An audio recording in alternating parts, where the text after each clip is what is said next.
Today, we're going to take a look at off-grid communications. Look, we're all preparing for that doomsday scenario, be it war, natural disasters, and no communications. In other words, the trifecta of the proverbial poop hitting the fan. And with that comes no cell phone, no landline, and no internet connection. Keeping up communication is pivotal in any doomsday event, and we're not just talking about getting your own people back together. If we're talking about war in any sense, then your survival is reliant on getting organized from every corner of the country. It's not like the majority of us are over here training carrier pigeons to deliver handwritten letters in another state. So what are your options exactly when the communication system finally does crumble? Field telephones.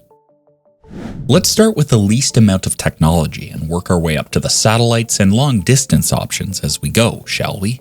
Field telephones are the more clear-sounding equivalent of what we did as kids with tin can strings. Way back when, before radios and operator stations were available, a line drawn between two telephones, with the cable connecting them buried underground, and they could be used across vast distances, as long as you're willing to put in the cost for the cable and the labor to put it down.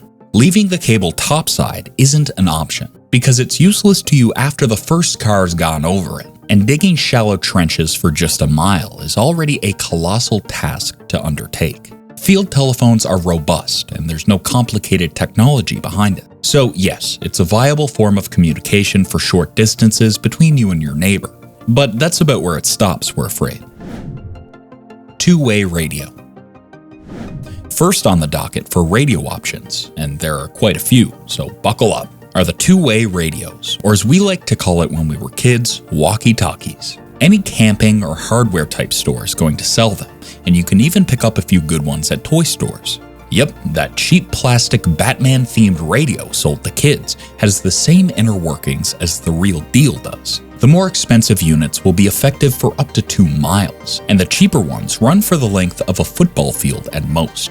These aren't going to help you get in touch with someone across the country, but they are very useful to keep in touch with neighbors or even just with your family on your property. This is the kind of radio you use to connect with farmers and property owners in rural areas where crime or predatory attacks are high, or when a tornado warning is issued and you need to check on everyone in the vicinity to give aid or receive help when it's necessary. If you have a pack of rechargeable batteries and a small solar unit, you don't need any outside systems to make them run. Obviously, they're limited to the sets that they come in, but for such a cheap piece of tech, they're perfect to stay clued in with the community around you.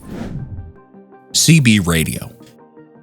CB radio is at the top of any survivalist's communications, and with good reason. This basic radio system's been around since 1945. It literally just needs an antenna and a receiver that's already built into it anyways.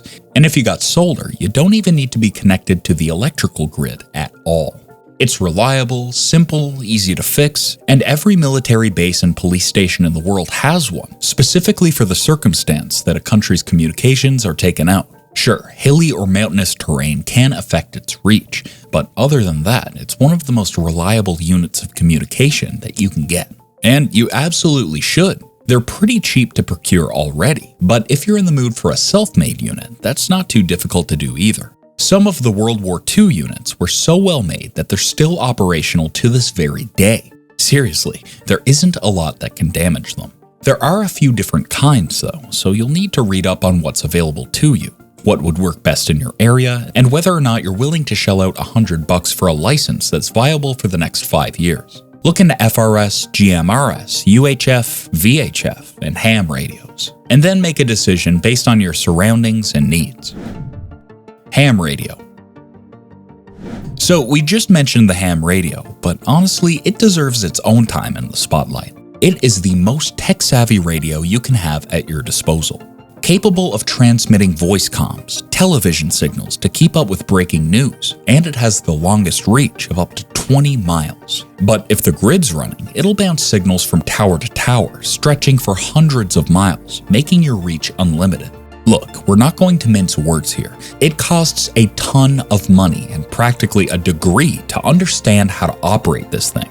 They come in a bunch of different forms, and the amount of attachments and gadgets that you can get is enough to fill a garage. It's the most convenient form of communication, but only as long as your towers are operational.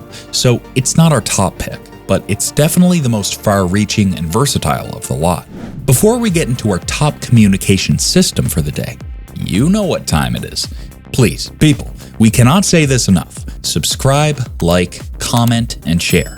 We'll do all the research and all the work to get the information that you've asked for out to you. And all we ask in return is for you guys watching to subscribe and leave a comment every now and then. Seriously, your engagement is what's keeping the lights on over here. Alright, with all that said, let's have a look at the winner for today. The sat phones. Even if the entire grid is off, electricity, phone lines, cell towers, the whole shebang, the satellites up in space aren't going anywhere. The only way to get them down is to actively shoot them down with rockets that cost millions of dollars to manufacture.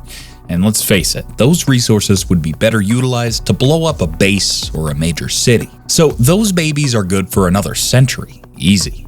Sat phones are a little more pricey, but man are they worth it. Anyone with any interest in survival at all needs to get a sat phone. They work in any environment, desert, mountain, or on the water.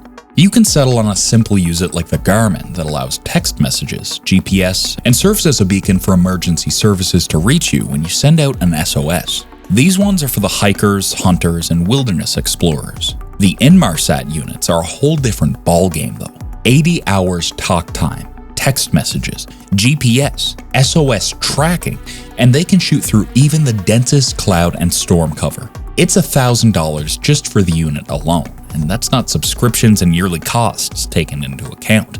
So start saving up, because satellite phones are not cheap. Sat phones are our top pick by a landslide for today's video.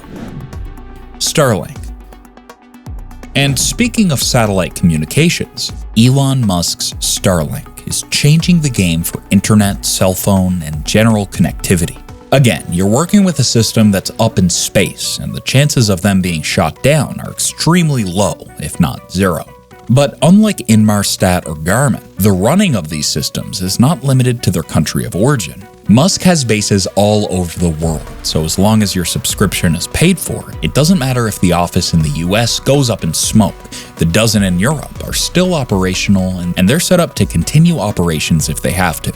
In the long run, if you've bought the unit, it's actually a lot more cost-effective in terms of upkeep and monthly payments than a standard Wi-Fi line would be. And as it's getting more affordable, the more people are switching over to Starlink. Paying for data packages, minutes, and Wi-Fi installations are dying. And for a change, the replacement is better than what we had before. Not to mention more sustainable and robust in the event of a global disaster. Miscellaneous. For our miscellaneous items, you can look into the most rudimentary methods of all in case of an emergency. GPS beacons, bullhorns, and emergency whistles. Heck, even smoke signals can get a location on you if you're stuck in a ravine. And then there's the regular old landline telephone to go back to. Landlines are not reliant on satellites or towers to function. As long as the cables stay in place, they will remain operational. Here's the thing about regular landlines that make them the unsung hero of communication. They're considered a defunct technology, only hanging around to serve the elderly and a handful of businesses here and there. If anyone's going to directly attack a grid, the old tech is going to be the last to be targeted. And in the event of a bomb attack, getting those stations and lines repaired is much more doable than setting up cell towers. Personally, we think that you can't have too many forms of communications available to you. Try as many as you can, but don't skimp on getting a sat phone. That's the only one on this entire list that is not optional.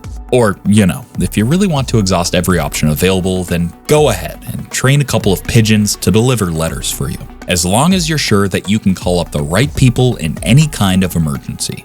So, get clued up and stay connected. If you found it helpful, don't forget to hit like, share with your friends, and subscribe to the channel. Got ideas for any future topics? Drop them in the comments below and we'd love to hear from you. Thanks for watching, and until next time.